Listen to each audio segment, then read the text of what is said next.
Bonjour les enfants, aujourd'hui on est le lundi 23 mars, j'espère que tout le monde va bien. Je vais vous présenter l'emploi du temps de la journée. Alors on va commencer avec le site internet qui a bien fonctionné la semaine dernière, le site Calculatis. Aujourd'hui le programme de révision ce sera les tables de 5 et la table de 7. Vous pouvez utiliser les mêmes activités que la dernière fois, euh, quadrilatérale et puis les opérations à trous. Vous pouvez aussi essayer une autre activité qui est sur ce site au même endroit dans la catégorie table de multiplication, l'activité de l'oiseau, qui est sympa aussi. Si vous y arrivez bien, je vous conseille de changer la difficulté, de passer à la difficulté 2 ou 3, voire 4. Mais attention, hein, ça devient vite compliqué, mais essayez et vous verrez bien. Donc qu'est-ce que j'ai prévu? Une dizaine de minutes, vous pouvez faire même un petit peu plus. Si ça vous plaît, vous pouvez passer un quart d'heure, 20 minutes sur cette activité. Ça vous fait bien travailler les tables. Après, vous prendrez votre cahier pour travailler à l'écrit sur votre connaissance des tables de multiplication. Comme ça, moi, quand je reçois les photos de vos cahiers, je peux vérifier et voir les progrès que vous réalisez. C'est important de continuer à suivre votre travail pour ensuite adapter s'il faut qu'on reprenne des choses ensemble la prochaine fois. Donc comme d'habitude, hein, vous mettez la date, vous soulignez, vous sautez des lignes, vous appliquez. C'est toujours important, comme en classe. Après cette activité de calcul mental, eh bien, comme on est lundi, on va reprendre notre programme d'études de la langue au niveau de la grammaire. Je vous propose aujourd'hui de réviser la leçon de grammaire numéro 2, la leçon G2, qui porte sur les différents types de phrases. Alors, si vous vous souvenez, il y a donc 4 types de phrases. La phrase déclarative, la phrase interrogative, la phrase exclamative et la phrase injonctive. Vous allez avoir un exercice pour réviser ceci, qui est dans votre manuel à la page 27, l'exercice numéro 7. Vous allez avoir 5 phrases, je crois. Euh, oui, 5 phrases, et je vous demande de recopier la phrase dans votre cahier, et au bout de cette phrase, d'écrire si c'est une phrase déclarative, injonctive, ou exclamative, ou interrogative. Donc vous copiez la phrase, et ensuite vous écrivez quel type de phrase c'est à la suite. Vous écrivez une phrase par ligne, et vous sautez une ligne à chaque fois. Comme ça, ce sera facile à lire, ce sera propre, et pour moi, quand je reçois les photos, c'est plus facile si c'est bien présenté. Donc utilisez votre cahier de leçons, le cahier vert, pour réviser. C'est donc, je vous le rappelle, la leçon G2. Après, euh, après ce travail, vous pourrez faire une pause. Vous aurez travaillé à peu près 1 heure. Vous pouvez faire une pause pour reprendre après votre pause par les mathématiques, comme d'habitude. Et le lundi, donc, c'est grandeur et mesure. Là, nous allons réviser les unités de mesure de durée. Donc je vous rappelle, les unités de mesure de durée, ce sont la seconde, la minute, l'heure, le jour, le siècle, etc. Là, le travail que je vous propose consiste simplement à réviser seconde, heure et jour. Donc vous allez avoir un premier exercice qui vous demande de transformer des durées en minutes.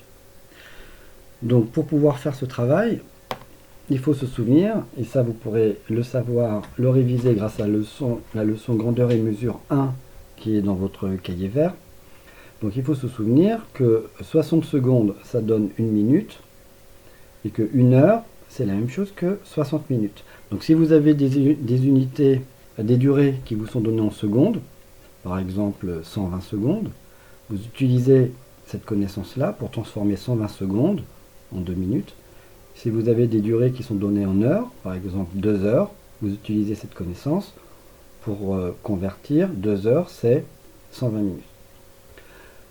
Donc ça sera le premier exercice, le numéro 5 de la page 122. Puis après, vous aurez le numéro 8 à faire pour, là, cette fois-ci, transformer des durées, mais les transformer en minutes. Donc vous allez avoir des durées qui sont données en heures. Donc là, il va falloir savoir que 60 minutes, c'est 1 heure. Si par exemple on vous demande 2 heures, combien ça fait de minutes, grâce à cette connaissance, vous savez que 2 heures, ça fait 120 minutes. Mais vous pouvez avoir aussi dans cet exercice, le numéro 8 de la page 122, vous pouvez avoir aussi des durées qui sont données en jours. Il faudra les transformer en heures. Donc il faudra se souvenir que un jour, c'est 24 heures. Donc si on vous demande combien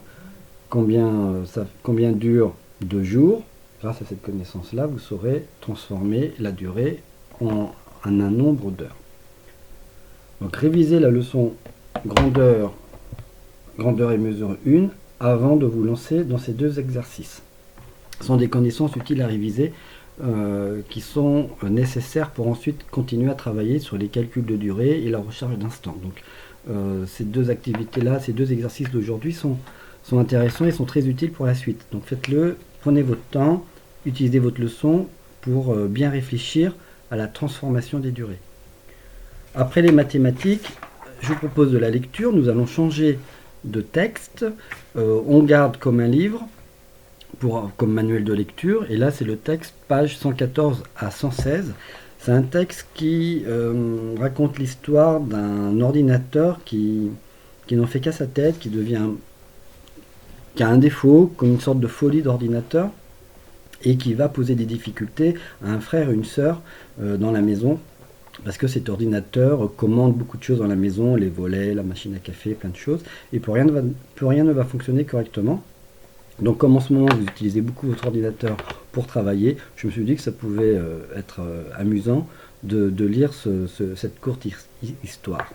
Donc je vous conseille de lire le texte tout d'abord en lecture silencieuse, puis ensuite de le lire à haute voix pour continuer à vous exercer à travailler votre lecture à haute voix.